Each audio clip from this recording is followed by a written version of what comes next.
وخير جليس لا يمل حديثه وخير جليس لا يمل حديثه وترداده يزداد فيه تجملا. یہ قرآن کریم کا کمال ہے. اس سے بہتر دوست اور ہم نشیں اور کون ہو سکتا ہے؟ کسی دوست سے دوستی لگائیے، کسی ہم نشیں کی مجلس میں کچھ عرصے کے لیے بیٹھیے، لیکن کتنا وقت بیٹھیں گے، کتنی اس کی باتیں سنیں گے؟ اور قرآن کریم ایسا کلام ہے کہ اسے آپ جتنا پڑھتے چلے جائیں، جتنا سنتے چلے جائیں، اس قرآن کریم کے حسن و جمال میں اور اضافہ ہوتا چلا جاتا ہے. اسی بنا پر تو امام شاطبی رحمۃ اللہ تعالی علیہ نے فرمایا وَخَيْرُ جَلِيسٍ لَا يَمَلُّ حَدِيثُهُ، بہترین ہم نشیں ہے کہ اس کی بات سے کبھی اکتاہٹ نہیں ہوتی. وَتَرْدَادُهُ يَزْدَادُ فِيهِ تَجَمُّلًا، جتنا اسے دہراتے چلے جائیں گے اتنا ہی اس کے حسن و جمال کے اندر اور اضافہ ہوتا چلا جائے گا. ماشاءاللہ آپ حضرات قرآن کریم کی تلاوت سن رہے تھے اور انڈونیشیا سے آنے والے ہمارے معزز مہمان قرآن کریم کی تلاوت کر رہے تھے.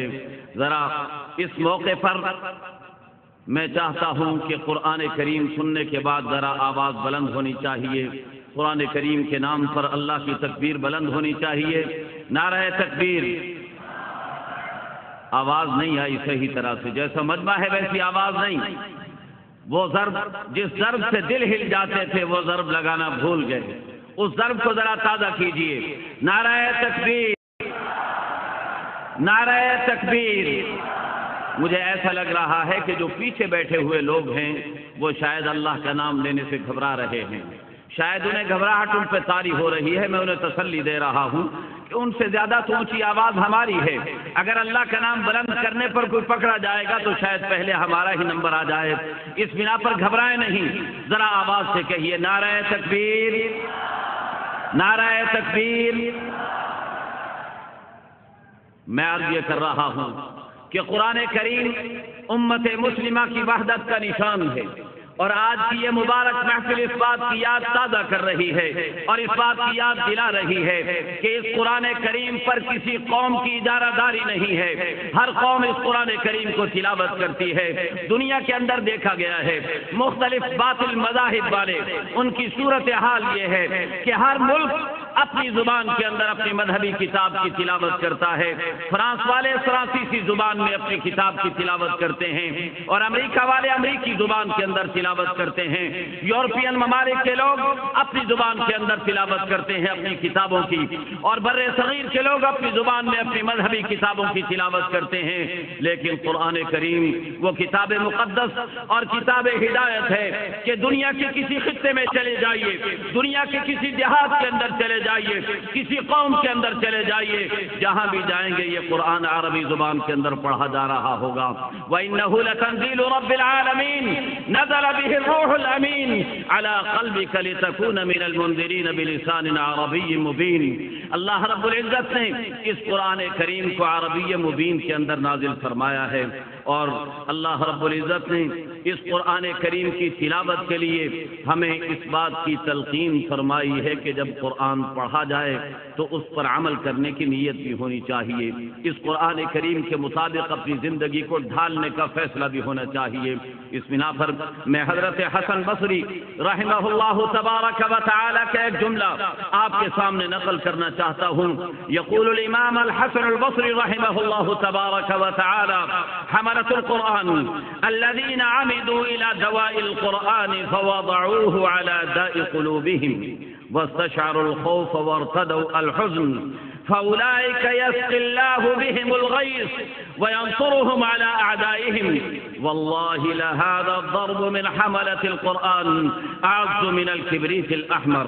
حضرت امام حسن بصری رحمۃ اللہ تعالی علیہ فرماتے ہیں کہ قرآن کریم کے حاملین، قرآن کریم کے حافظین، قرآن کریم کے علماء، ان کی صورتحال یہ ہے کہ انہوں نے اپنے زخموں کے لیے، اپنی بیماریوں کے لیے قرآن کریم کو مرہم سمجھ لیا، قرآن کریم کو دوا سمجھ لیا، اور اپنے دلوں پر رکھ کر کے اپنے دلوں کو تسکین دی اور اپنے دلوں کو صحت دلانے کی کوشش کی. اور پھر انہوں نے قرآن کریم کی تلاوت کے نتیجے میں خوف محسوس کیا اور حزن کی چادر کو اوڑھ لیا.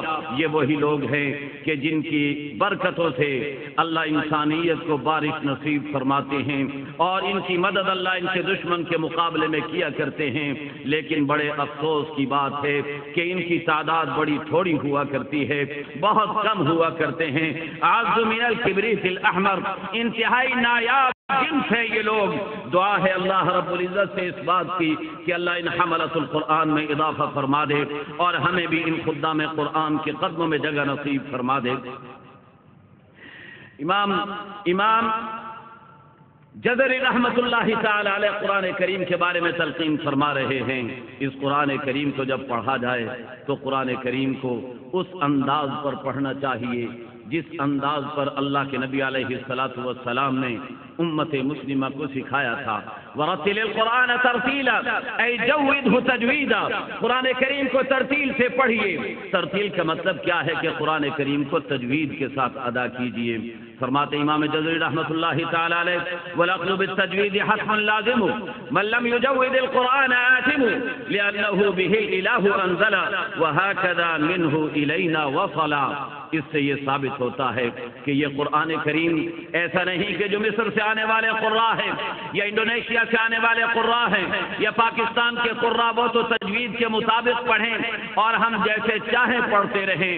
نہیں، ہر مسلمان کی ذمہ داری ہے کہ اس قرآن کریم کو تجوید کے مطابق پڑھنے کی کوشش کرے اور قرآن کریم کو ویسا پڑھے جیسا اللہ نے اسے نازل فرمایا۔ اور میرے نبی علیہ الصلوۃ والسلام نے ارشاد فرمایا، من اراد ان یقرأ القرآن غضا طریا فلیقرأ علی قراءۃ ابن ام عبد، جو قرآن کریم کو ایسا تر و تازہ پڑھنا چاہتا ہو جیسا آج نازل ہوا ہے تو اسے چاہیے کہ حضرت عبداللہ بن مسعود رضی اللہ تعالیٰ عنہ کے انداز پر اس قرآن کریم کی تلاوت کیا کرے۔ اللہ سے دعا ہے کہ اللہ ہمیں اس قرآن کریم کو صحیح طریقے پر پڑھنے کی توفیق مرحمت فرمائے۔ اور یہ پھر ماہ مبارک ہے، ربیع الاول کا مہینہ ہے، سرکار مدینہ سید دو عالم صلی اللہ علیہ وسلم کے اس کائنات میں تشریف لانے کا مہینہ ہے۔ میرے بھائیوں، میں عرض یہ کرنا چاہتا ہوں کہ میرے نبی علیہ الصلوۃ والسلام کی سیرت کو بیان کرنے کے لیے قرآن کریم سے بہتر کوئی کلام نہیں، میرے نبی کے اخلاق کو بیان کرنے کے لیے قرآن کریم سے اعلیٰ کوئی کلام نہیں۔ ایک موقع پر کسی نے آ کر کے پوچھا، اما عائشہ رضی اللہ تعالی عنہا سے پوچھا، ان سے سوال کیا کہ اما جی ہمیں سرکار کالی کملی والے کے اخلاق سکھا دیجئے، نبی کی سیرت ہمیں بیان کر دیجئے۔ تو اما عائشہ صدیقہ رضی اللہ تعالی عنہا نے فرمایا، اما قرأت القرآن، آپ نے کبھی قرآن کریم کی تلاوت نہیں کی؟ انہوں نے عرض کیا کہ اما جی بارہا قرآن پڑھتے رہتے ہیں۔ فرمایا کان خلقہ القرآن، میرے نبی کی سیرت پورا قرآن کریم ہے۔ نعرہ رسالت کا جواب محمد الرسول اللہ ہے، ذرا صحیح طرح سے نعرہ لگائیے، نعرہ تکبیر۔